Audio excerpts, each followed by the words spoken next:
Lawrence of Arabia, a phenomenal film about British officer T.E. Lawrence and his adventures and his conquests in Arabia against the Ottoman Turk Empire.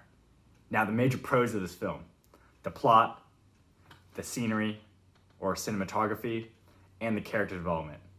Soundtrack's also up there. Going over the plot first, T.E. Lawrence is assigned to help gather up the sheriffs, or sharifs, I should say.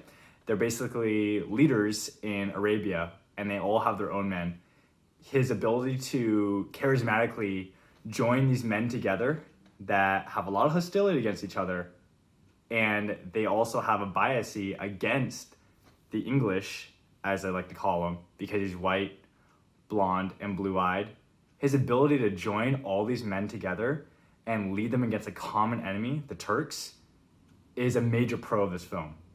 His charisma, his ability to eloquently speak with these leaders against his own commanding officers'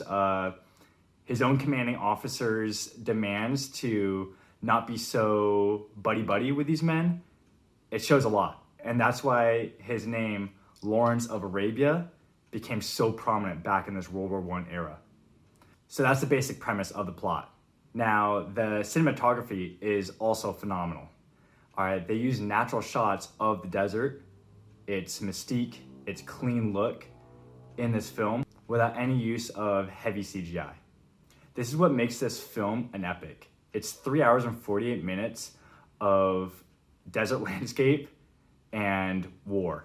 They use real desert storms in their scenes to help create the turmoil going on within Lawrence. And that goes into the character development as well.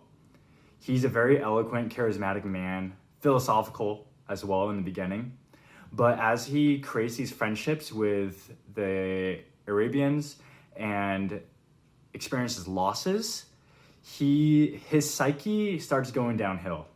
And you start to see that very evidently throughout the film. He has a lot of control, but also a lot of chaos within himself. And you start to feel for the man and for his victories and his losses, both in war and personal. So those are the major pros. Oh yeah, the soundtrack is also phenomenal too. The Arabian Nights sound from like Aladdin, it's continued on in here and it never gets old. It's very fitting for the film. Now, the only cons I would have for the film is that it's quite long, 3 hours and 48 minutes. However, it's an epic 1962 film that lives up to modern day films. You're not there for the 100% historical accuracy for this World War I era story. You're there for the plot, which is phenomenally executed. You're there for the character development carried out by the excellent dialoguing script. And you're also there for the cinematography, which is all natural, no CGI effects. It's excellent. Lawrence of Arabia, 8.5 out of 10. Now, if you liked the video, like the video. If you loved it, sub. If you didn't like it, don't like it. I'll see you guys next time.